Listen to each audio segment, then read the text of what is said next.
matin, nous sommes dans un tourbillon d'émotions. Nous élevons ta puissance et ton nom au-dessus des cieux des cieux. Et nous sommes émus par ton amour envers nous, ta grâce envers nous, de ne nous avoir pas laissés dans la confusion dénominationnelle, dans la confusion des traditions.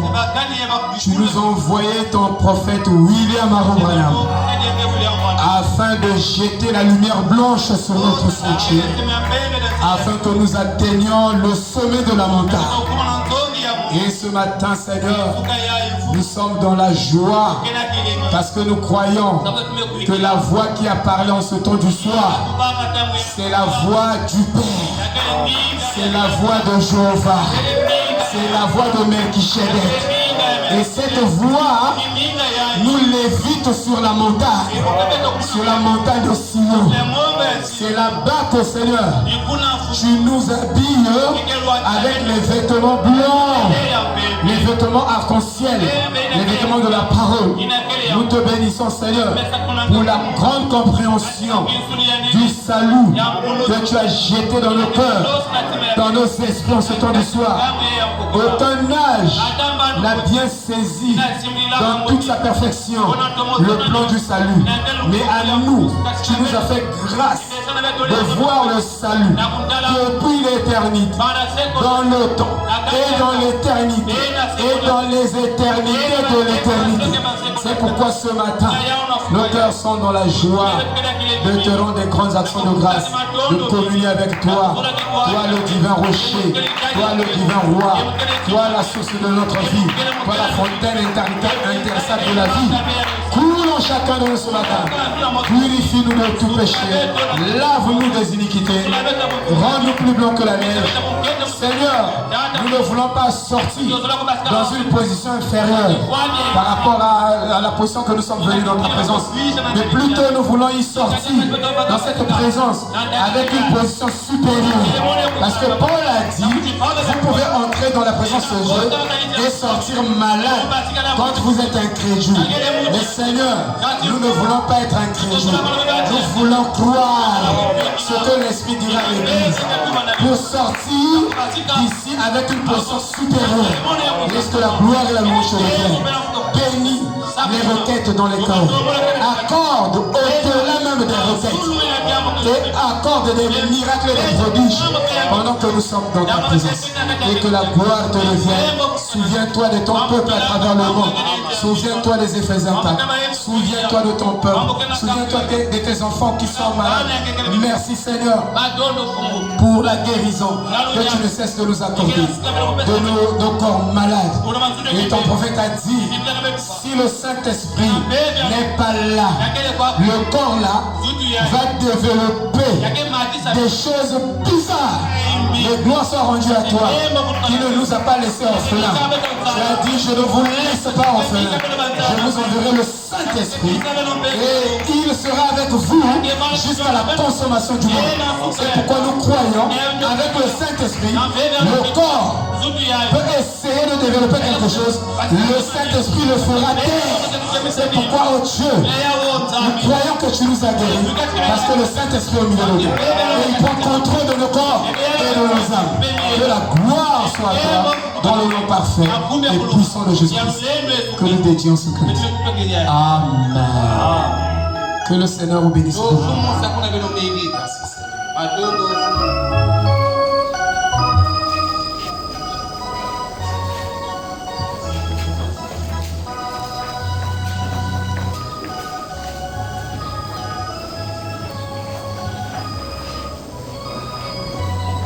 Romains chapitre 4.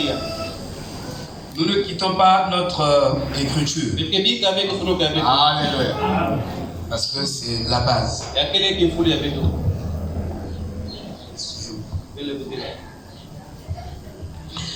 Ce bonheur n'est-il que pour les circoncis ou est-il également pour les incirconcis? Car nous disons que la foi fut imputée à justice à Abraham. Comment donc lui fut-elle imputée? Était-ce après ou avant sa circoncision? Il n'était pas encore circoncis. Il était incirconcis. Et il reçut le signe de la circoncision comme sceau de la justice qu'il avait obtenu par la foi quand il était incirconcis, afin d'être le père de tous les incirconcis, des païens, de nous qui croyons, pour que la justice leur fût aussi imputée, et le père des circoncis, qui ne sont pas seulement circoncis, mais encore qui marchent sur les traces de la foi de notre père Abraham quand il était incirconcis. Alléluia. Vous pouvez vous asseoir. En effet, ce n'est pas par la loi que l'héritage du monde a été promis à Abraham ou à sa postérité. C'est par la justice de la foi que le Seigneur ajoute beaucoup de bénédictions à cette lecture. Shalom, shalom. Est-ce que vous vous sentez bien? En tout cas, moi aussi, je me sens bien. Parce que je crois que quand on est dans la présence de Dieu, on est obligé de se sentir bien. Nous ne sommes pas dans la présence d'un mais nous sommes dans la présence de notre Créateur. Celui-là même qui nous a créés à son image, sa ressemblance. Alléluia. Oh là là. Nous sommes en train de voir l'épiphanie de Jésus en ce temps du soir. Donc la gloire de Jésus-Christ en ce temps du soir. C'est vrai au temps des disciples, au temps de sa chair, quand il était dans sa chair, quand il a marché à Galilée, il a manifesté sa gloire. Et le prophète dit que Jésus a été glorifié à travers des miracles et des prodiges qu'il a accomplis. Donc, que vous le sachiez ou non, Dieu vous glorifie. Parce que tous ceux qu'il a appelés, il les a glorifiés. Ce n'est pas l'homme qui vous a appelé, ce n'est pas une église qui vous a appelé, mais c'est Dieu lui-même qui vous a appelé.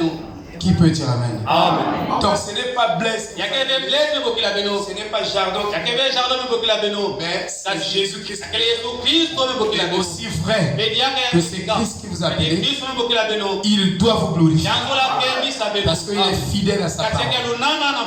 Alléluia. D'une manière ou d'une autre, Dieu va vous glorifier. Tu dis, oh mais je ne suis pas prédicateur. Je n'ai pas obligé d'être prédicateur pour que Dieu te glorifie. Alléluia. Tu as une vie et tu as beaucoup de domaines dans ta vie que le Seigneur peut te glorifier. Et il fera de toi la tête et non la queue. Et c'est sa promesse à lui. C'est un homme qui t'a promis ça. Dieu est fidèle à sa parole. Il peut tout sauf échouer. Amen. Alléluia. Amen. Il peut tout sauf échouer. Il ne manque jamais. C'est pourquoi notre assurance est là. Alors frère Branham dit que Jésus-Christ a eu beaucoup plus de succès à Jefferson par rapport en Galilée. Il a dit, si vous croyez en moi, vous ferez 2 fois ce que j'ai fait. Amen. Donc c'est une loi du disciple-là. C'est que le disciple sera comme le maître. Et il fera 2 fois le maître. Alléluia. Amen. Amen. Amen. Il n'a qu'à voir Élie et Élisée. Vous allez comprendre que Élisée a fait beaucoup plus de miracles. Quand je les compte, il a fait 16 miracles. Je n'ai pas emmené les enseignements ici. Il a fait plus que le maître. Donc, Dieu a dit à Josué que ce livre de la loi, que ces brochures ne s'éloignent pas de ta bouche. Médite-les nuit et jour. Parce que ce qui est dans les brochures, c'est la voix de Dieu. Ce n'est pas l'homme qui nous a parlé. Madame, ainsi dit le Seigneur, il n'a rien à voir avec cela. Alléluia. Et les hommes sont venus, vous savez, l'homme pervertit même ce qui est bien. C'est très juste. Vous savez que cette Bible, vous croyez que c'est la parole de Dieu? Mais vous croyez que le diable est dans la Bible? Il est dans le livre. Parce que dès le commencement, il est venu à Ève. Est-ce que ton pasteur t'a bien enseigné? Oui, il m'enseigne ce que Dieu lui dicte. Dieu lui parle, et puis lui aussi il me parle. Adam était un prophète. Le premier prophète dans l'humanité. Ah oui. Dans la race humaine. Amen. Et le jardin d'Éden, c'est le type de la première église. Vous voyez? Et Ève était le type de l'église. Oui. Mon pasteur Adam m'a dit que Dieu lui a dit de tous les arbres du jardin, nous pouvons tout manger sauf 2 arbres. L'arbre de la connaissance du bien et du mal. Nous ne pouvons pas manger cela. Amen. Amen. Oh non. Dieu sait que le jour où tu en mangeras, tu seras un Dieu. Vos yeux s'ouvriront et vous serez des dieux. Or, dans Psaume 82, Dieu avait déjà dit que j'ai déjà déclaré que vous êtes des dieux. Donc il ne suffisait pas de manger l'arbre pour se rendre compte que je suis Dieu. Et Dieu l'a déjà fait. Il y a des choses que Dieu a déjà fait dans ta vie. Tu n'as pas à fabriquer quelque chose pour que cette chose-là s'accomplisse. Il l'a déjà fait. C'est une grâce. Il te demande seulement de croire. Vous comprenez, frère? Donc, ici, nous sommes en train de voir l'épiphanie de Jésus dans la gloire, la glorification de Jésus dans le ministère Oméga. Dans le ministère Alpha, Jésus a marché, il a accompli des prodiges et des miracles. Ce que Jésus a fait, les pharisiens ne pouvaient pas le faire. Leur doctrine était basée sur des discours. Mais Jésus n'était pas venu pour des discours. Paul dit que notre évangile, ce n'est pas un discours. Frère, il y a des gens qui savent parler. Il y a des discours. Même au niveau de la politique, j'ai essayé de juger avec le frère Chidéry. Il met dans l'internet. Abraham Lincoln et Douglas, ils ont fait des discours qui ont marqué l'histoire humaine de génération en génération. J'ai les quelques discours faits par ces éminents intellectuels. C'est pourquoi Paul dit: je ne suis pas venu devant vous avec des discours persuasifs de la sagesse humaine, mais avec la puissance de l'esprit, avec la démonstration de l'esprit. Sinon, il y a des gens qui savent mieux parler que votre pasteur. Il y a des gens qui parlent mieux que moi. Il y a des gens qui parlent mieux que Branham. C'est-à-dire que si tu écoutes le discours de Branham avec son anglais de Kentucky, c'est bourré de fautes. Il dit: mon anglais de Kentucky est bourré de fautes. C'est un anglais ordinaire. Frère bienvenu. Mais il dit que cet anglais ordinaire, frère Kevin, frère Branham, frère Kevin parle mieux anglais que frère Branham. Mais frère Branham avec son anglais bourré de fautes. Il dit que mon anglais avec les fautes est un mystère.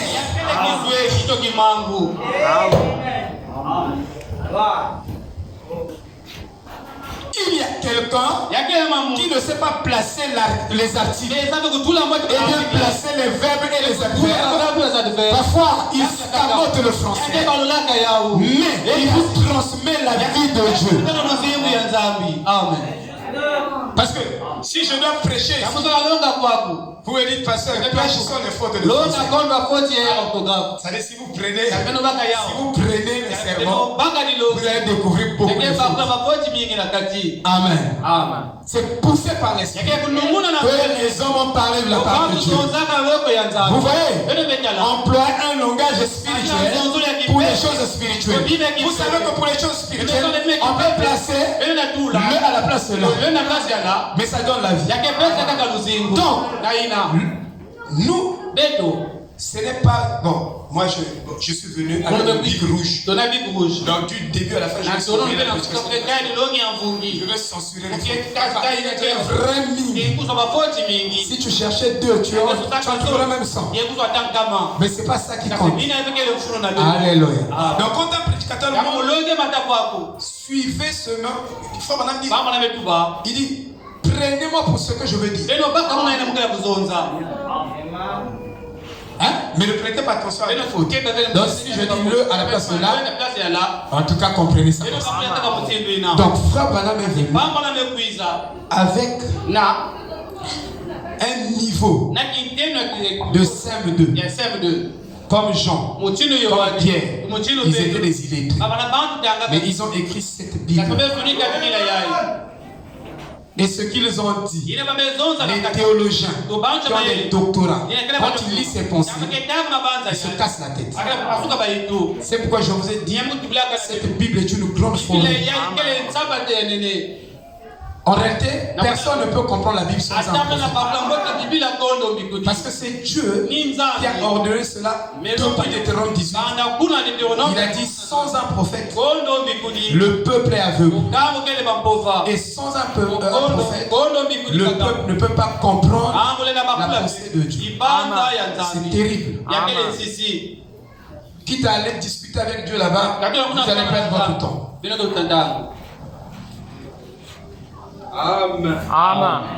Donc, il y a une gloire que Dieu a manifestée en ce temps du soir. Et il nous a donné en ce temps du soir le résumé de l'éternité. Suivez très bien. Dieu nous a donné le résumé de l'éternité. Amen. Et au travers de ces écritures, vous pouvez méditer et voir les enjeux de l'éternité. Parce que Dieu, il est venu, il a pris cette parole, il l'a interprétée jusqu'au moindre iota. Cette parole a été interprétée par un prophète. Et si nous croyons cela, alors Dieu va nous agiter comme il a agité Frère Branham. C'est très juste. Donc en le suivant, en suivant ce message, tu dois manifester Dieu. Dites Amen. Tu dois manifester la gloire de Dieu. Forcément. Donc, c'est très capital. Branham est venu. Il a fait une déclaration. Si seulement vous saviez qui je suis, vous serez tous guéris. Frère, pour faire une telle déclaration, tu dois connaître qui tu es. C'est très juste. Imaginez par exemple, Mboussi rentre ici. Il vous dit, peuple de Dieu, shalom. Il dit, shalom. Ou frère, bienvenue, Londres. Ou jardin. Ou qui que ce soit. Il dit, peuple de Dieu. Je suis venu avec le message de Dieu. Vous croyez ce message? Tous ceux qui sont malades sont guéris. Frère, pour faire une telle déclaration, tu dois être sûr de toi. Tu dois savoir qui t'a appelé. Alléluia. Notre problème, c'est que nous nous comportons comme ce monsieur-là qui a une maison, qui a une parcelle. Alors, voici un monsieur qui s'amène avec un gros camion chargé des sacs de charbon à peut-être 10 tonnes. Est-ce que vous qui faites les mathématiques, est-ce que quelqu'un qui a un véhicule de 10 tonnes de sacs de charbon, est-ce que les sacs de charbon là, est-ce qu'on peut emmagasiner ça dans l'église? Donc bienvenue, toi qui fais les rapide. 10 tonnes de sacs de charbon. Frère Water, Kevin, on ne peut pas, non? 10 tonnes, ça ne peut pas suffire. Voilà. Donc 10 tonnes, là aussi, on ne peut pas emmagasiner 10 tonnes de charbon dans cette église. Frère Jean. Mais, cet homme-là vous dit que je veux faire le dépôt chez vous des 10 tonnes de sacs de charbon. Est-ce que vous acceptez oui ou non? Alors, quand nous voyons la capacité d'accueil ou de quoi? D'emmagasinement, on va dire non. On ne peut pas accepter cette offre. Mais il vous dit, en réalité, quand vous acceptez ces sacs de charbon chez vous, après quelque temps, les charbons là vont devenir des diamants. Ah, ça, c'est très intéressant. Vont se transformer chez Kina en diamant. Ces charbons-là. Et vous allez voir la capacité d'emmagasinement et vous allez contester, vous allez refuser l'offre. C'est exactement ce qui se passe avec la parole de Dieu. Frère Branham dit que la gloire que Dieu va manifester dans la vie de chacun de nous dépend de la quantité de notre foi dans sa parole. Donc si moi je crois, savez-vous que Dieu n'a même pas un endroit où reposer sa tête au ciel, même sur la terre, mais il trouve assez de l'espace dans chaque cœur ici. Donc parce qu'il a créé le corps de l'homme pour y vivre. C'est très juste. Nous regardons, nous rejetons l'offre. On voit seulement, c'est des charbons. Mais les charbons là, ce sont des diamants. C'est comme la femme là, cette vieille maman, que son enfant est étudié à l'étranger. Après avoir peiné pour envoyer son argent à l'étranger, l'enfant là l'envoyait des chèques. Ce n'était pas des chèques blancs. Mais ces chèques-là avaient de l'approvisionnement dans les banques. Et maman là prenait la lettre, prenait les chèques, mettait dans la Bible. Mettait dans la Bible. Et mourait de faim. Un homme est venu lui demander, maman, toi tu es seulement comme ça, tu n'as pas mis au monde. J'ai mis au monde un enfant. J'ai souffert même pour l'encadrer. Et l'enfant là est allé à l'étranger. Il m'envoie seulement des papiers et des lettres. Il m'envoie seulement des papiers et des lettres. Oh. Alléluia.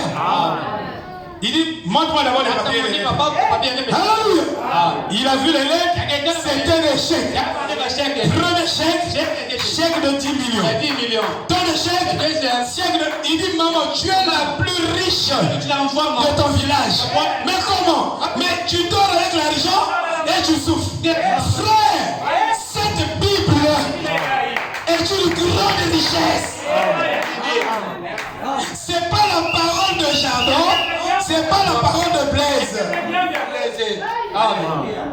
C'est très... Savez-vous que quelque chose peut être visible, mais cette chose qui est visible n'a pas de substance. Voilà. Ce n'est que la mort. Mais il y a des choses visibles qui ont des substances, qui ont des manifestations Mais leurs manifestations sont voilées dans la sémence. Et quand vous voyez la sémence, dans la structure de la sémence, il y a déjà le fruit. Donc la sémence et le fruit qui est à l'intérieur que tu ne vois pas sont synonymes. Et l'enfant de Dieu et la sémence sont synonymes. Le problème, arrosez-moi la sémence, arrosez la sémence, laissez la sémence recevoir la pluie et le soleil, le fruit va sortir. Amen. Amen. Donc, cette Bible, Jésus dit, mes paroles sont esprit et vie. Savez-vous que le Saint-Esprit vit en vous? La Bible vit en vous sous la forme de l'esprit. Amen. C'est la Et vérité. Paul dit, vous êtes des lettres vivantes. C'est vous la Bible. Mais comment la Bible vit en moi? Mais sous la forme du Saint-Esprit. Merci Seigneur, c'est juste. Alléluia. Amen. Alors, Frère Branham a fait cette Il y en a pas le message à Et si vous saviez qui je suis, vous serez tous guéris. Guérison dont il parlait, c'est l'immortalité. Donc, Dieu a placé l'immortalité de l'âme dans le message Oméga. Parce que quand le Fils de l'homme viendra, trouvera-t-il la foi comme Jésus? Tu reviendras encore, oui, dans un autre ministère, dans un autre corps racheté. Je ferai les mêmes choses que je fais ici. Et c'est quand vous aurez la foi. La réponse est oui et non. Et toi, tu as la réponse de Dieu. L'incrédule n'est pas la réponse de Dieu.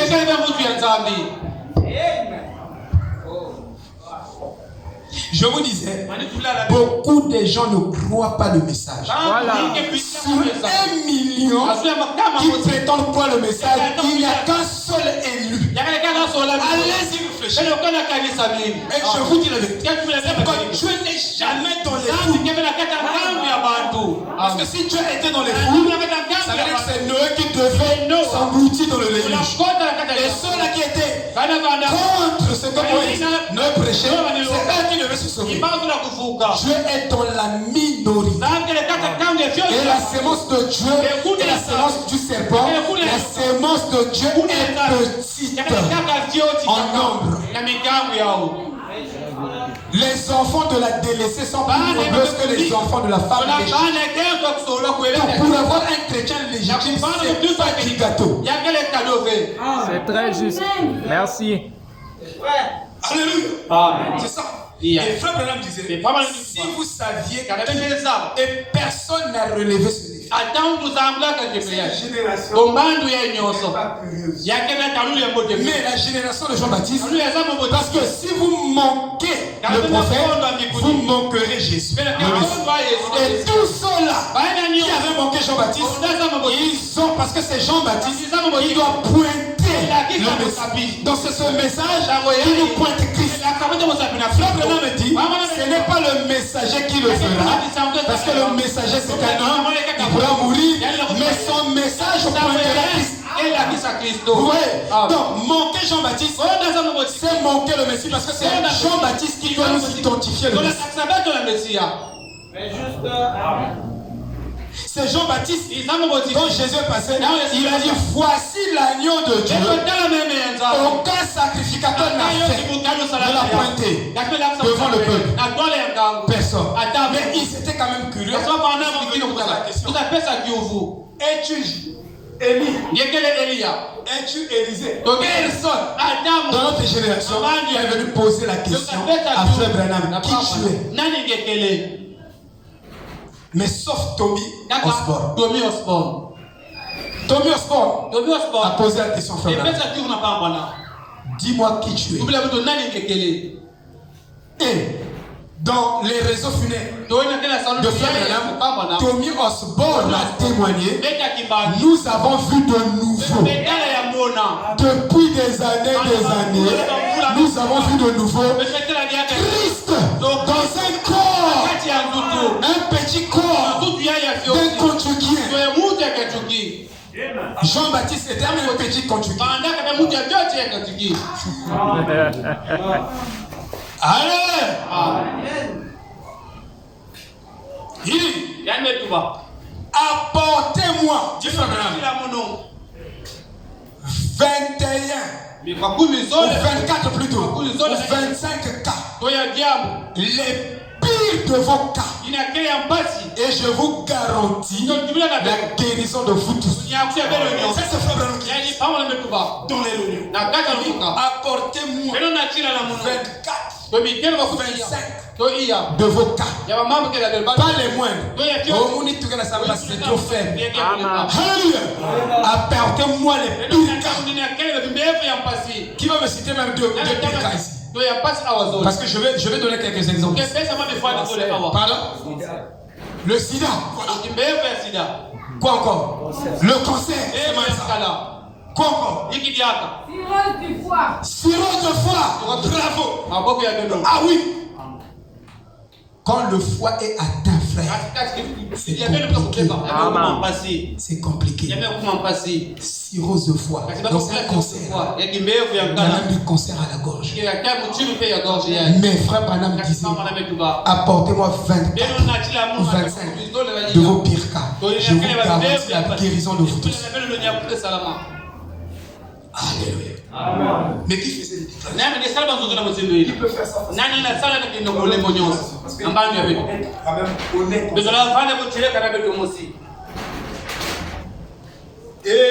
Amen. Alléluia. Amen. Est-ce que vous comprenez?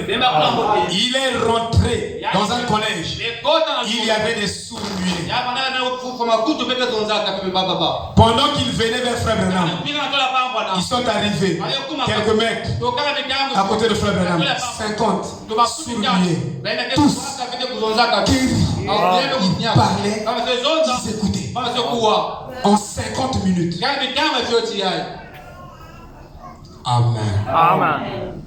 Amen. Amen. Vous savez que ce ministère que nous avons, nous devons atteindre ces seuils. Dites amen. Je vous dis, il est la gerbe agitée. Il est dit, cette colonne de feu ne sera pas enterrée avec moi dans la tombe. Il va continuer. C'est le début du voyage seulement. Et le voyage continue. Nous sommes encore ici. La séance après est encore ici. Nous continuons. Alléluia. Dieu continue à travailler.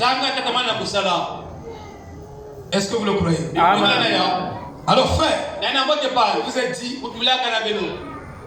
que frère Branham, dans son ministère, il a connu 8 résurrections. Il dit, oh, Jésus a eu plus de succès dans mon ministère que dans son propre ministère. Écoutez, essayez de rendre un service à Dieu sans que cela soit la volonté de Dieu. Au paragraphe 11, il dit, je suis content de voir que frère Richard Blair est ici. Je viens de lire une lettre qui parlait d'une grande chose que Dieu avait faite parmi les gens là-bas l'autre jour. D'après ce que je comprends, il se peut que je me trompe, frère Blair. Si c'est le cas, reprenez-moi. Il travaillait et aidait un homme à poser des fils électriques dans une roulette ou quelque chose comme cela. Je crois. J'ai lu la lettre. Ils ont interverti quelque chose et cela a fait passer le courant dans de l'eau. Où se trouvait un petit garçon de l'homme à qui appartenait la roulette. Il était encore petit. Et cela a tué le petit garçon. Son estomac gonflé. Et nous savons qu'après un choc électrique, c'est ce qui arrive lorsqu'on meurt. Ce message que nous avons amène la résurrection des morts. Toi, tu dois être sérieux avec ça. Je vous dis, frère, on ne veut pas de petit là. Avant-hier. Je vous dis, si vous voyez le petit, vous bougez là. Marion que vous voyez, il était mort. Pauline, la soeur Pauline, si vous le savez, vous demandez, c'est le frère Stéphane qui était témoin. Il était là, il a suivi. Pauline devenait comme le bois. Je l'ai demandé, amenez-la devant le frère, pas de souffle, chaos, ne bougez plus. Demandez. Par une simple prière, la personne est sortie. C'est un message terrible. Amen. Alléluia. Nous croyons que nous avons des villages, mais nous n'avons pas à passer à la télévision pour faire ces discours-là. Ça ne sert à rien. Laissez Dieu faire sa propre publicité. Ne partez pas dire aux gens, nous, notre pasteur, il y a des miracles. Kevin est témoin de beaucoup de choses. Une sœur souffrait de douleurs d'accouchement pendant 3 jours. Elle a déjà accouché, elle connaît les douleurs d'accouchement. Misongo. Elle fait la différence entre la douleur de Misongo et les autres douleurs. Non, je ne sais pas. C'était vraiment souffrant. Kevin est là. Ils l'ont amené à Angoyo avec son propre mari. Elle ne pouvait pas se mettre debout. Une simple prière, quelques 2 mots. La grossesse, avorté. Ma femme était témoin. Avant que l'enfant ne sorte, il y a d'abord la poche des os. La poche des os a coulé. L'eau là qui précède l'enfant avant la sortie. C'est un message terrible. Ça, je vous dis, moi je ne blague pas avec ce message. Je le prends sérieux. Le petit était KO. Il ne jouait pas toute la journée. Un petit enfant comme ça, peut-être 8 fois. Brillant. Avant-hier. Il ne faut que vomir. Je le tiens en rentre 6 fois 8 fois. Vidé. Il n'a plus de force. Mais je vous dis, il me dit, papa, j'ai prié. Il me dit ça. Papa, j'ai prié. Pendant que tu priais, moi aussi je priais. C'est-à-dire hier, il a joué toute la journée. Avant-hier, il était KO. Sinon, on paniquait. On devait vous appeler. Frère Intel, envoie-moi du temps. Frère Intel, envoie-moi temps. Frère Intel, envoie. Vous devez expérimenter votre foi. Frère Branham me dit, si vous n'avez pas la foi pour la guérison divine, où aurez-vous la foi pour l'enlèvement? Il dit, vous n'aurez pas la foi pour l'enlèvement. Vous devez avoir la foi pour la guérison divine. Parce que la guérison divine est le gage de l'enlèvement. Savez-vous qu'aujourd'hui, l'humanité est suspendue entre double attraction. Ça veut dire qu'aucune personne est sur une clôture. Dieu, en cet âge, nous a placés tous suspendus dans l'air. Donc il y a double attraction qui agit en toi. Il y a l'attraction d'en haut et l'attraction d'en bas. Et tu dois vaincre la pesanteur. Donc Dieu doit t'exercer au travers des enfants, au travers de toi-même, à développer la foi dans cette parole. Parce que cette parole a la puissance de guérison. Amen. Amen. Frère Madame a prêché la puissance de transformation. J'ai envoyé ma parole qui a la puissance de guérison. J'ai envoyé cela au milieu de vous afin que vous tous vous soyez guéris. Guéris par quoi? Par la parole. Un chrétien ne peut pas suivre les lois sanitaires à 100%. Parce que comme ça, tu n'exerceras plus ta foi. À quel moment ta foi entrera en scène? Parce que la foi doit contredire ce qui est logique.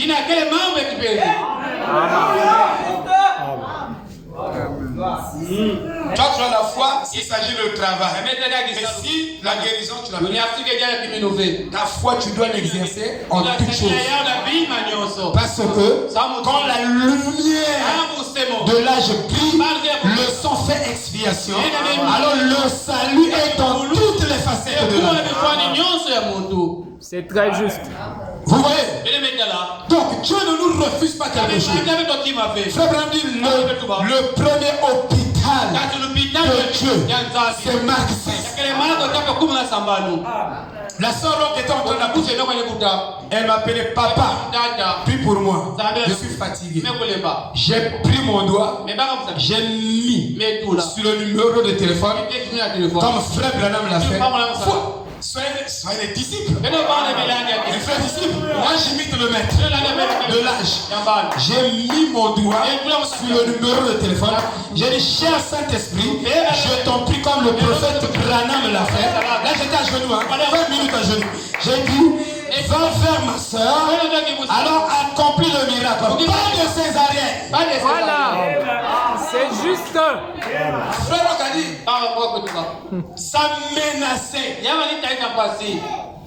Parce que ça traînait. Et souvent les médecins sont impatients parce que l'enfant peut boire cette substance-là. Je fais ça. Soyez souvent consacrés. Soyez toujours prêts. Parce que la guerre est partout. On peut vous appeler. Tu es bienvenu. Moi ici, j'ai besoin de ta prière. Frère bien-aimé, priez pour moi, frère. Soyez prêts à tout moment à répondre au diable. Amen. Rafraîchis. Amen. Votre prière va sauver quelqu'un. Regardez cet enfant. Un choc. C'est ce qui est arrivé. C'est ce qui arrive lorsqu'on meurt. Les petits yeux s'immobilisaient. Les yeux ne bougeaient pas. Les yeux s'immobilisent. S'immobilise, c'est la mort. Ça bouge plus. Il n'y a plus de mouvement. Amen. Ces dons se serrèrent. Cela bouleversa beaucoup ses frères. Frère Blair a dit qu'il songea à m'atteindre. Donc, qu'il songea à m'attendre quelque part pour que je prie pour lui. Mais il se souvint qu'il est écrit là où deux ou trois sont réunis en mon nom, je suis au milieu d'eux. Et le Père se blessa les doigts en essayant d'ouvrir la bouche du petit garçon. Alors, ils s'agenouillèrent et commencèrent à prier pour le petit enfant, le petit garçon. Et il revint tout de suite à la vie.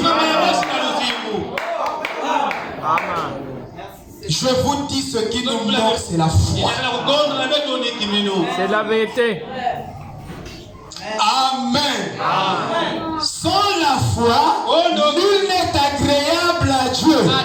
Si on ne voit pas la gloire de Dieu, parce qu'on n'a pas la foi. Mais Dieu est puissant, tout puissant. Il dit, est-ce vrai, frère Blair? Un de nos fidèles frères ici. Oh, le petit garçon est ici. Eh bien, merci Seigneur. C'est bien. Nous aimerions que tu te lèves, fils. Maintenant, nous remercions le Seigneur bien-aimé de ceci. Est-ce là le père du petit garçon? Êtes-vous le père? Ah, c'est juste. Et ici se trouve frère Blair, Richard Blair. Notre Dieu est capable de tout accomplir. Ici, je veux te glorifier. Il faut te glorifier toi. C'est toi qui dois croire. Ta foi t'a sauvé. Ta foi t'a guéri. Si tu es malade, là où tu es, j'ai envoyé ma parole. Ma parole les a guéris. Les a guéris même assis. Les a guéris même en dormant. Les a guéris dans le monde. Dieu n'est pas limite. sans imposition de main, tu es déjà guéri. Oui, monsieur. Il a promis. Nous vivons dans la présence divine du pouvoir et glorieux Père Céleste. Et toutes choses sont possibles si nous pouvons simplement le croire. Toi, tu dois douter de ton intégrité. Ne crois pas la parole. C'est juste. Amen. On ne t'a pas demandé des émotions. On ne t'a pas demandé des sensations. On t'a demandé la foi parfaite. Ne pas atteindre ceci. Elle croit la parole. Que Dieu nous aide. Regardez. Une femme à la colonne vertébrale abîmée par l'accident. Comme nous avons rencontré l'accident ici. Avec le bien-aimé frère Guy. Devant de la voiture. Frère, vous devez remercier Dieu. Frère Guy, ce n'est que la grâce de Dieu. Quand nous sommes au volant, c'est seulement la grâce de Dieu. Parce qu'il y a trop de choses. La voiture, donc moteur, je te souviens. Kevin, ces jours-ci, a voulu ramasser les gens. Les freins ont lâché. Il faut Dieu. Il faut marcher avec Dieu. C'est l'âge où tu dois être rempli du Saint-Esprit. Chaque heure de la journée, tu dois être rempli du Saint-Esprit. C'est l'âge où chaque minute, tu dois être rempli du Saint-Esprit. Parce que tu ne sais pas ce que le diable veut faire devant toi. Amen. Amen. Merci. Kevin a failli ramasser les gens. Une nuit comme ça, il partait à la veillée. Les frères ont lâché. Il n'a pas compris. Il avait trouvé sur les briques. C'était mieux. Au lieu d'accidenter quelqu'un. Vous voyez? Colonne vertébrale abîmée par un accident. Essayez de rendre service à Dieu dans sa volonté. À la page, donc au paragraphe 16. J'ai rencontré dans la rue la sœur de Fred, John Martin. Quelqu'un m'avait arrêté dans la rue. Et une personne a passé près de moi, faisant signe de la main, en revenant à la maison. Vous savez, vous voyez partout les gens qui s'arrêtent pour vous serrer la main et ainsi de suite. Et cette dame, je me souviens que quelqu'un m'avait appelé récemment pour me dire qu'on avait heurté l'arrière de sa voiture et qu'à l'occasion de cet accident, elle avait été blessée à la colonne vertébrale sur toute la longueur. Blessée à la toute la longueur. Elle devait rester paralysée jusqu'à la fin de sa vie. Regardez comment l'accident devait être toute sa vie. Ne devait pas se mettre aller au marché, aller à l'église, faire ceci. Comment le diable condamne votre vie? Et par la maladie, c'est lui l'auteur, il veut condamner notre vie. Mais Jésus l'a fait. Il dit, elle est assise dans la salle ce matin, jouissant de la présence de Dieu. Je viens de parler avec elle dans la pièce voisine. Je désirais prier de nouveau avec elle, mais elle est ici quelque part. Je pense qu'elle n'a pas pu entrer. Elle est assise ici, près de moi. Voudriez-vous vous lever juste une minute, sœur, afin que les gens puissent vous voir. Voici la dame dont le docteur a dit il y a quelques jours qu'elle ne marcherait plus jamais. Je dis que ce message a défié la science.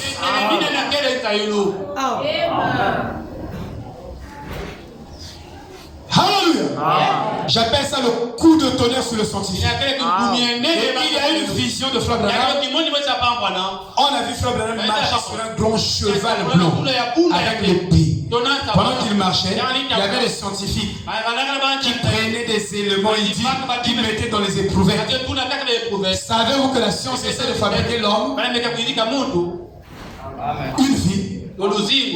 Oh, mais moi je ne vais même pas à l'internet. C'est vous qui devez m'informer.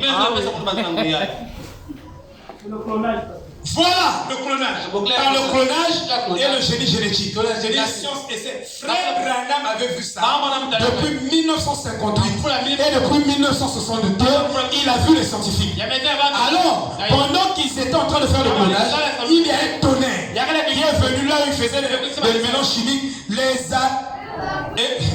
Il y a eu un tonnerre bizarre. C'est chaussé. Ça a coupé le courant. Et ça a coupé leurs expériences. Ils se sont arrêtés au milieu.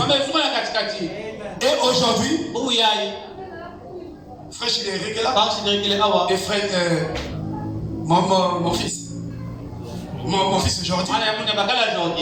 Ils m'ont emmené des bébés éprouvés. Beaucoup. Mais j'ai vu le premier bébé. Vous voyez l'enfant, c'est comme un enfant. Frère, ils ne vont jamais arriver à créer un homme parfait. Il y a une humanité c'est-à-dire qu'il y a un phénomène qui va naître. Puisqu'on a créé chaque année, dans le parc, un bébé mais surtout vous qui aimez voyager là-bas, restez pour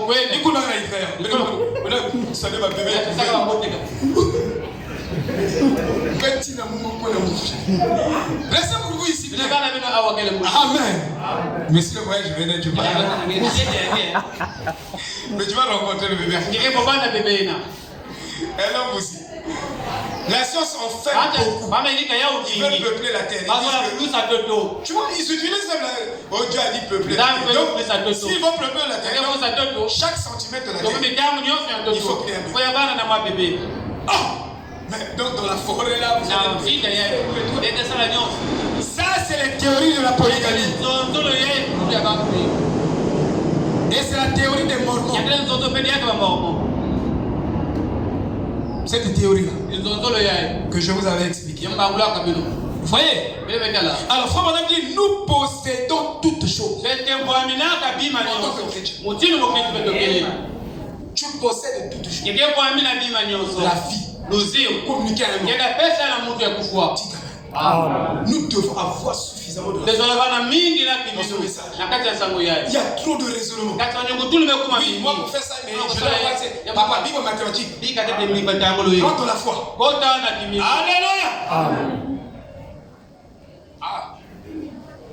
On va parler de ça. J'ai beaucoup de trucs. J'ai quelque chose à dire. Nous avons dit ici,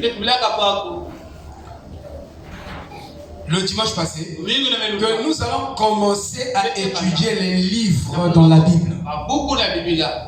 Cette Bible a des arbres, a des livres et aussi a des fontaines. Et vous devez comprendre ce qui est dans chaque livre.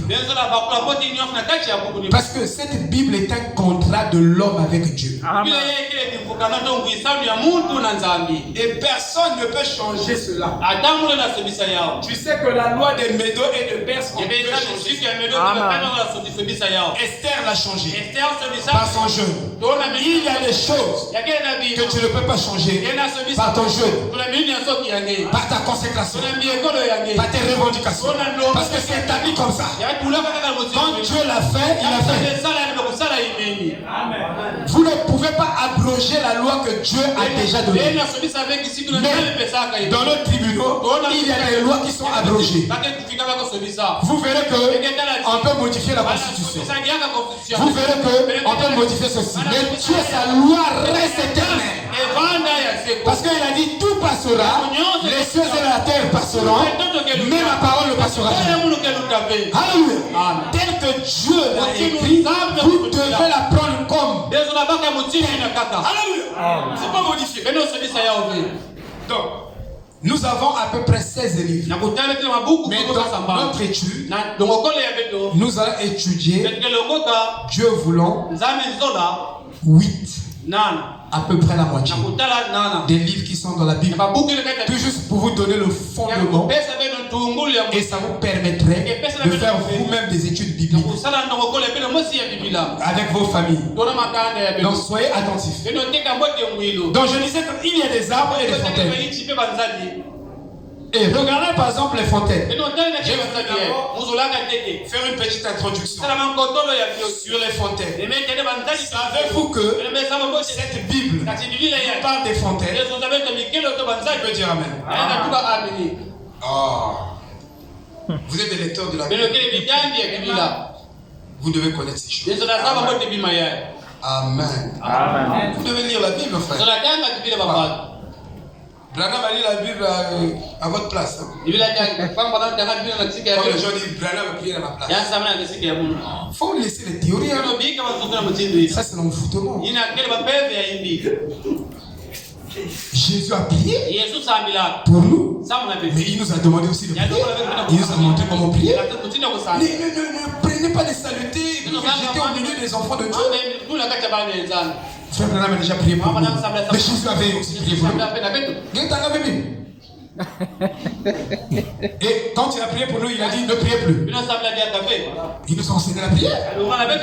Quand vous priez, il nous a dit quand vous priez, faites ceci.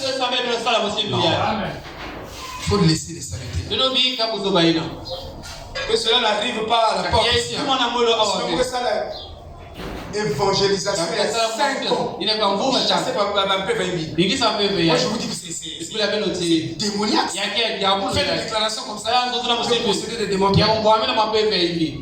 Savez-vous que votre prière à vous-même est plus intime que la prière du pasteur à un certain moment? C'est très juste. L'hiver que j'aimais quand le frère Branham mais j'aimais aussi prier moi-même pour ces mêmes sujets parce que c'était beaucoup intime.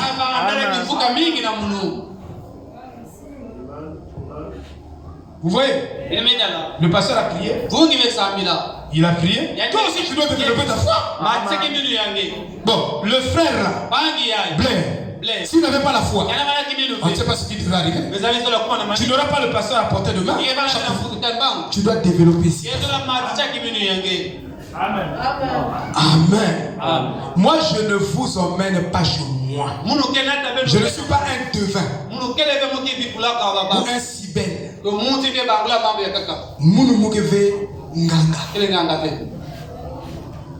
je ne suis pas un féticheur.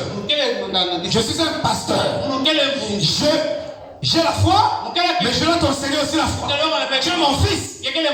Tu peux arriver quelque part, tu es coincé, mais tu dois produire ta foi. Je n'emmène pas les gens chez moi.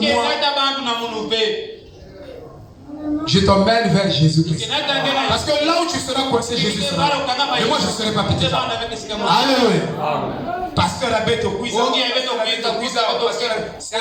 Pasteur avec un féticheur.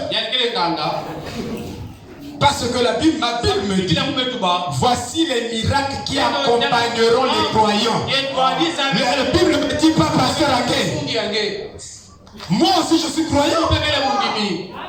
À moins que toi je ne sois pas croyant. Alléluia. Oh, que Dieu nous aide. Je ne sais pas les gens. Avec ta Bible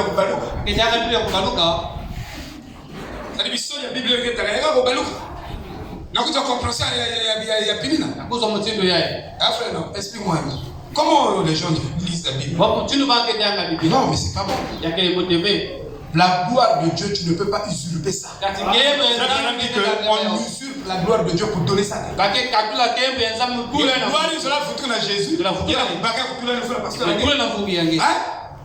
Même quand j'ai prié, c'est tout ce que Dieu. Mais c'est pas moi qui confirme. C'est Dieu qui confirme. Si Dieu ne rentre pas en scène, je peux prier pour que la colonne ne peut jamais rentrer ici. Mais si Dieu n'agit pas, je peux même sauter. Il n'y aura rien faire. Il faut que Dieu agisse. Nous-mêmes, la colonne de feu. Dieu lui-même. Vous voyez, frère,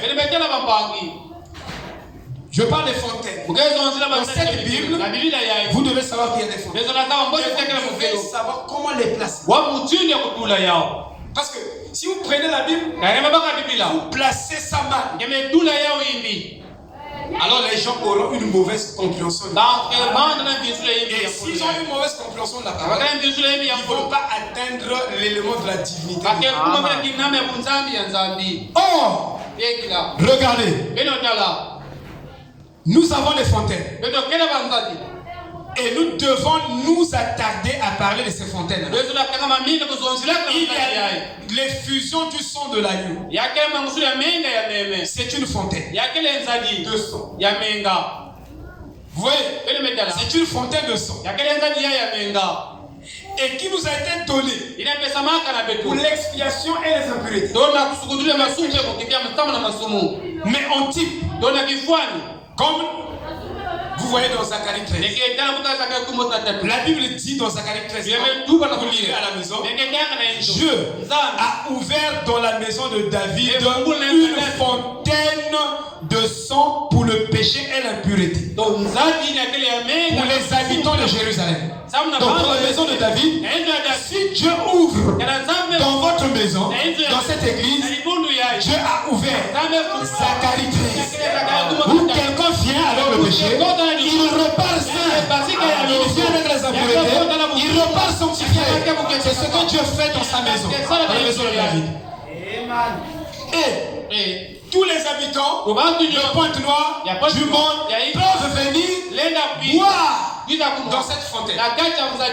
Donc, Dieu nous a définitivement enseigné l'effusion du sang. Et le sang qui coula à Golgotha, ce n'est pas le sang d'un humain. Mais c'est un sang créé. C'est le sang de Dieu lui-même qui l'a créé pour détruire les œuvres du diable, qui est l'ADN du diable. Il a introduit dans le sang humain. Le diable avait introduit son sang, il a mélangé avec le sang de Ève. Et le serpent du jardin d'Éden est à peu près le boa consistor. C'est-à-dire que la bête qui était dans le jardin d'Éden avait à peu près la forme d'un boa. Vous savez que le boa se met debout. C'est très juste. Il se met debout et il regarde le long là-bas. Il voit le gibier et il commence à ramper jusque là-bas. Et l'animal qui est le serpent ancien a croisé son sang. La Bible dit Adam est le père de... Non, Ève est la mère de tous les vivants. Mais on ne dit pas ça sur Adam. Donc tous les vivants qui sont ici n'ont pas pour ancêtre premier Adam. Parce qu'il y a eu aussi le serpent qui a eu sa généalogie. Vous devez bien comprendre la Bible. Mais Ève est la mère de tous les vivants. Que ce soit la sémence du serpent ou la sémence de Dieu, il apportait deux sémences. C'était les jumeaux, Caïn et Abel. Frère nous explique que le serpent est allé avec Ève le matin et le soir, il est allé, Ève est allée avec Adam. Il dit les jumeaux naissent comme ça. Et quand Frère Branham expliquait, cette chose-là n'était pas populaire sur la terre. Et les gens ont dit, montrez la preuve. Alors quelques temps après, il y a eu des preuves qui ont commencé à sortir de là. C'est pour dire que la science prouve Dieu. La science prouve la Bible. La science dit amène à la Bible. Parce que le prophète nous l'a identifié dans la Bible. Et vous voyez, il y a des procès en France. Ici et là, il y a une femme blanche qui est allée le matin avec son mari blanc et le soir avec son copain noir. Et elle a accouché 2 jumeaux. Moi, je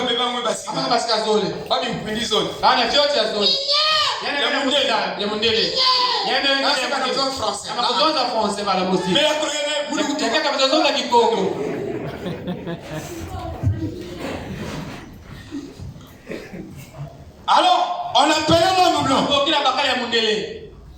Mais ta femme vient de... Il est là les jumeaux, oui. Ok, j'arrive. Il vient comme ça, dit. Ça là, c'est un étranger. Ça, c'est pas mon fils. Celui-là, c'est pour moi. Je prononce le. On est allé au tribunal. La femme a accepté. Elle a dit, c'est vrai. Ça, c'est pas ton fils. J'ai eu un copain. Tout ça là, pour dire amen à ce message. Alléluia. Dans ce message, je vous dis, c'est un message parfait. Moi, je crois ça à 100%. Je le crois vraiment, je vous dis, je crois le message. Donc, il dit, il y a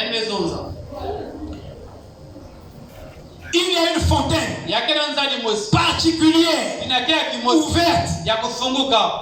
Oui. Et cette fontaine est pour ton bénéfice et pour mon bénéfice. Parce que il nous rachète et nous rend libres devant Dieu. Donc, la fontaine, le sang de Jésus, nous rachète et nous libère. Et quand on rentre dans la présence de Dieu, je dis, oh Chardon, tu es pur. Pourquoi? Parce que le sang de Jésus l'a nettoyé. C'était la fontaine. Le sang de Jésus. Vous voyez?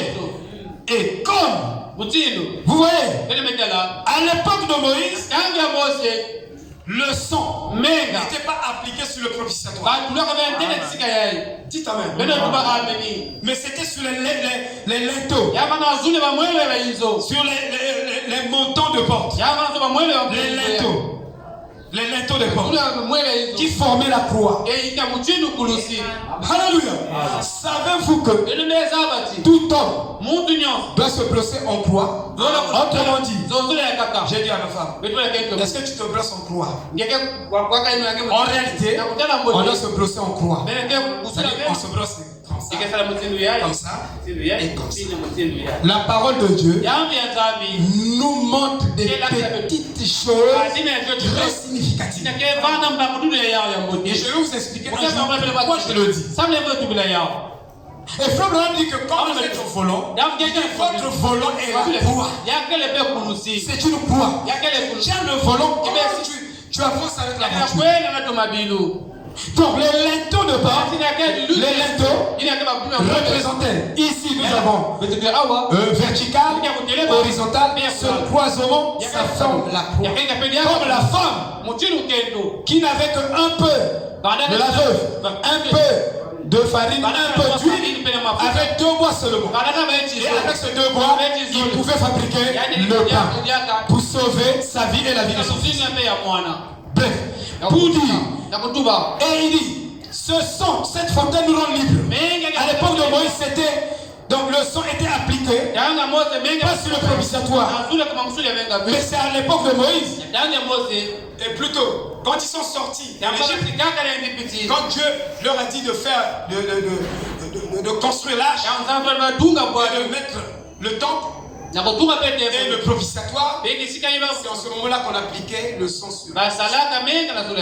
Est-ce que vous comprenez? Amen. Est-ce que vous comprenez? Amen. Vous voyez? Donc, une fontaine, par définition, n'est pas en elle-même et par elle-même une source promise. Donc, quand on parle de la fontaine, c'est qu'il y a une source qui est là et la fontaine est là. Vous ne pouvez pas dire la fontaine est la source principale. Non, la fontaine reçoit l'eau de la source et l'évacue ou le fait couler quelque part. Est-ce que vous comprenez? Le fait drainer quelque quelque part. Donc Jésus, son sang, c'est une fontaine qui a coulé pour toi, pour moi, pour expier nos péchés, pour détruire les autres du diable et l'ADN de l'animal. Savez-vous que dans le livre d'Apocalypse 10:1, l'ange descend avec un livre ouvert. Et dans ce livre, il y a des noms. Ce livre est le livre de vie de l'agneau.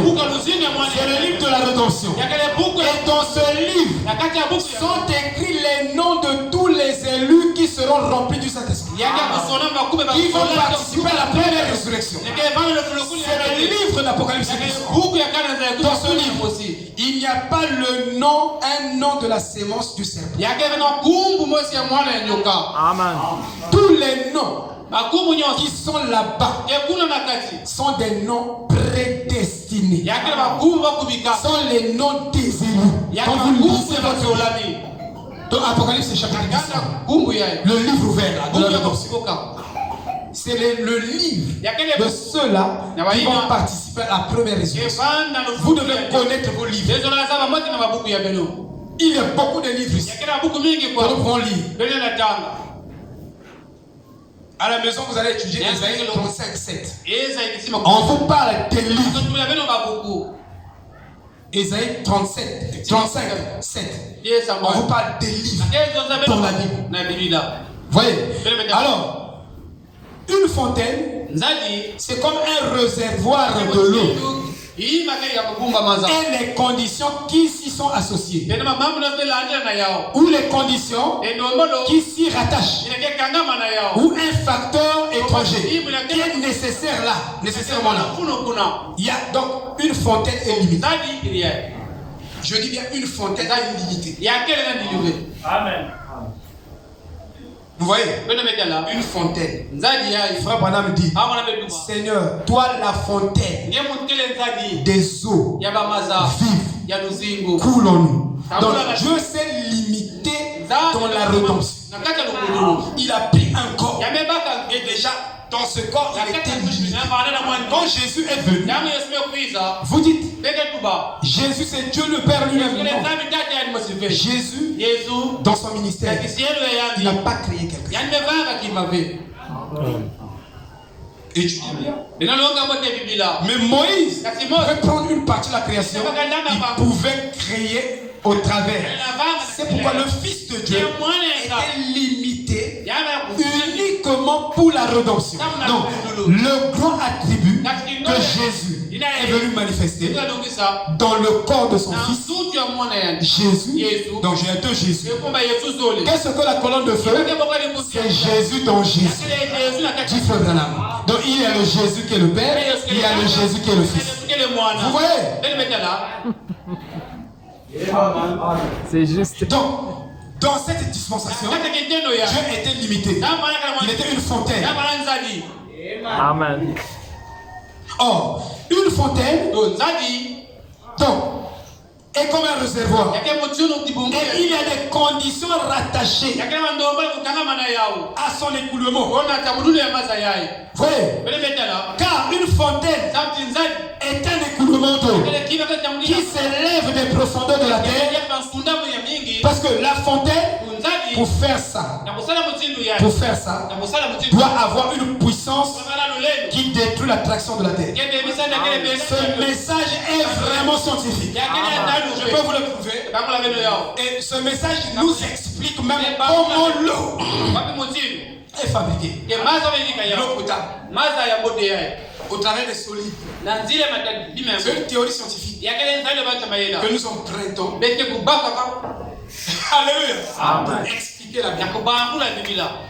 Il y a des choses que nous empruntons dans la science, expliquer la pensée de Dieu. Il y a une intelligence sur la nature que nous empruntons pour expliquer Dieu.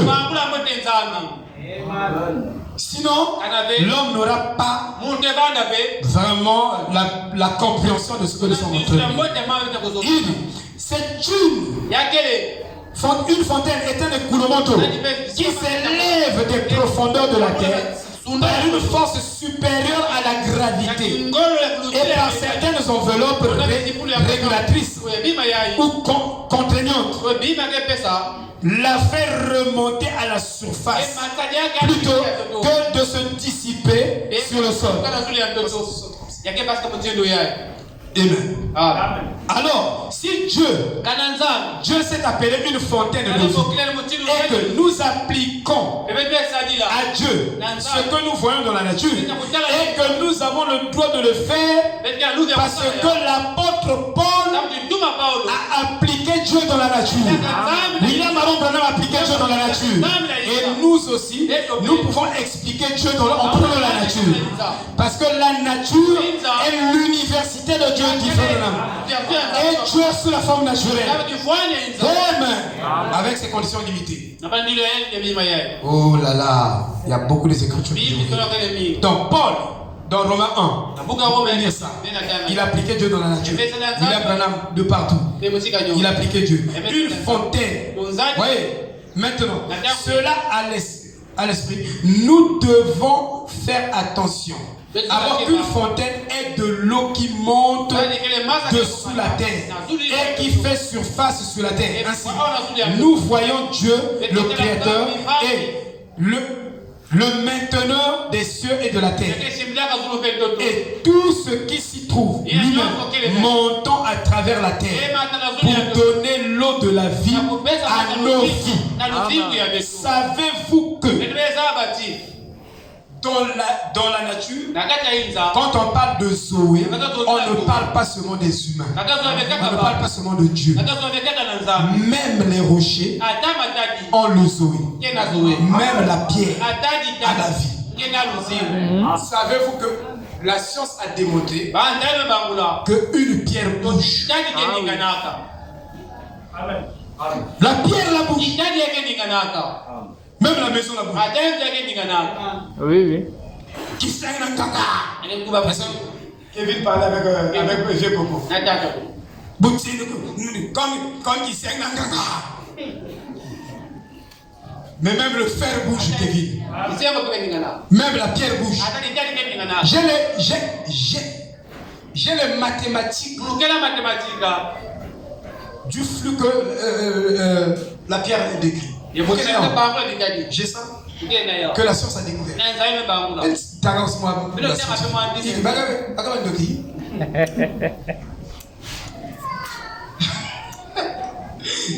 Frère Jacob. Oh non, je vais perdre mon temps de cette année. Tout dans la nature doit témoigner. Ne soyez pas borné. Et ne soyez pas limité.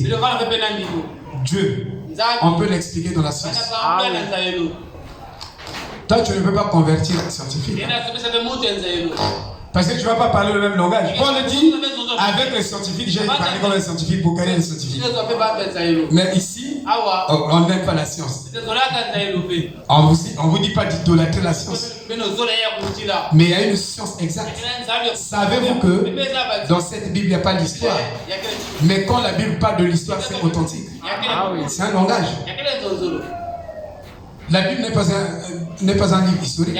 Mais si la Bible commence à vous parler de l'histoire, cette histoire est authentique. C'est parfait. Alléluia. Mais il y a la juridiction ici. La Bible parle de la juridiction. C'est parfait. Alléluia. C'est ça la vérité. Donc ne condamnez pas des choses que vous n'avez pas les Amen. Oh, je voulais dire quelque chose ici avant de terminer. C'est vrai que je n'ai pas touché les livres. Oh, je veux vous instruire sur quelque chose, sur le choix. Donc il n'y a que l'homme que Dieu a donné le choix. Sinon dans la nature, la pierre n'a pas de choix. Non. La pierre ne peut pas choisir. C'est pourquoi la nature s'oublie. Attendant la révélation de Fils de Dieu. Donc nous devons faire le bon choix. Mon choix. J'ai choisi le message. C'est ça le vrai choix. Et ce message n'est autre que Christ. Si vous le croyez, alors Christ va sortir de vous. Voilà, je suis arrivé. Et cette fontaine d'eau, nous transmet donc la vie divine.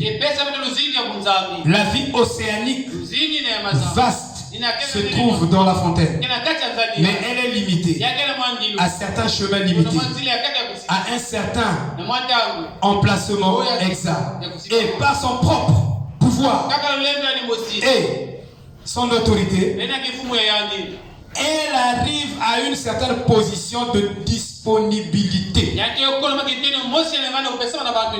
Dieu est capable de se rendre disponible. Amen. Ah oui. Il est grand Dieu, mais s'il veut se donner à toi, il a des formules pour se rabaisser jusqu'à ton niveau pour que toi tu le possèdes, que tu aies accès à lui. Voilà notre grand Dieu. Alléluia. Il est tellement mystérieux. Si tu me veux, alléluia. Je dois être ce que Dieu me veut. Vous ne devez pas être ce que vous voulez être. Vous devez être ce que Dieu vous veut. Quand Dieu te regarde, tu n'es pas encore à son image. Il dit, Moussi, tu es mon reflet. Tu dois prendre ce de ton temps. Tu dois être ce que je veux de toi. Dans notre prière, dans le message, tu dois devenir ce que Dieu te veut. C'est pas ce que le groupe te veut. C'est pas ce que ton église te veut. C'est pas ce que ton pasteur te veut. Mais c'est ce que Jésus te veut. Tu dois être ça. C'est ta prière. Tu n'es pas encore ce que Dieu te veut. Dieu attend de toi. C'est ce que tu veux. Tu dois arriver là. Ce que Dieu te veut. Quand tu arrives là. Et pour arriver là-bas, ce ne sont pas les actions qui comptent. C'est la croyance d'abord. Savez-vous que vous ne pouvez pas vivre cette parole si vous ne la croyez pas d'abord. Vous fabriquez le christianisme. Le problème, c'est de croire chaque iota dans la parole, dans cette Bible. Je la crois à 100%. En ce moment-là, les actions vont s'en suivre. Mais les gens commencent par les actions sans croire. C'est ça qu'on appelle l'imitation du christianisme. Faire semblant d'être chrétien. Faire semblant d'être chrétien. Faire semblant d'être chrétien. Tout le monde peut imiter ça. Même les fruits, les dents, tout ça. Mais ce n'est pas l'évidence. Toi et la Bible, vous devez être un. C'est ce que fait Madame Maki. Quand la Bible respire, toi tu dois respirer au même pour que la Bible. Ça travaille, frère. Et ça fait que quand nous prêchons, en fait, notre prédication s'appelle l'avortement. C'est juste. Pourquoi? Parce que si c'est un avortement, aujourd'hui, quand la sémence, suivez le mystère de cet âge, vous devez le connaître. Vous devez connaître le mystère de cet âge. Quand la sémence entre dans la matrice et que l'utérus est fermé, toutes les sémences qui viendront après vont avorter. Paul dit, quand je suis venu vers vous, votre matrice de la pensée était déjà fermée. C'est pourquoi ma prédication ne veut pas pénétrer dans la matrice de votre pensée. Ça devait avorter. Quand vous venez dans un ministère, dans mon ministère, j'ai fait beaucoup d'avertissements. Pas moi, mais quelqu'un qui vient m'écouter, il a déjà ses idées arrêtées, ses pensées arrêtées, la matrice de sa pensée déjà arrêtée. Moi ça, c'est comme ça que je fais. Moi ça, c'est comme ça que je fais. Tu ne seras pas enceinte de Christ. Parce que si Dieu t'emmène dans ce ministère, c'est qu'il a un travail à faire en toi. Mais toi, tu n'ouvres pas ton esprit, la matrice de ta pensée est fermée. Ça fait que, même si je dis des bonnes choses, ça ne pourra pas t'aider. Et mais le mystère de cet âge est comment? vous devez le connaître, ce ministère de ce âge. Et Paul a remarqué que quand il est allé vers les Corinthiens, il avait d'abord prêché les Corinthiens. Et il y a un autre qui est revenu, qui les a prêchés. Et ils ont reçu 2 séances. Et il a dit, au départ vous avez un vrai Jésus, mais maintenant vous avez un faux Jésus. Un faux Jésus, c'est une fausse parole. Une parole mal interprétée, c'est un faux Jésus. Il ne parle pas de l'onction de Christ, l'onction des dons, non. Il parle de Jésus. Vous avez un faux Jésus au milieu de vous. Lisez 1 Corinthiens 11. Donc une mauvaise interprétation de la parole est un faux Jésus. Et quand vous avez un faux Jésus, vous n'allez pas manifester le vrai Christ. Donc ils ont reçu les Corinthiens avec 2 sémences dans la matrice de leur pensée. Le frère Branham dit, depuis que les cieux sont ouverts, alors Dieu a pris des précautions que quand la sémence de Christ entre, Dieu ne permet plus que la matrice soit ouverte. Il ferme la matrice de telle sorte que quand le diable arrive, il arrive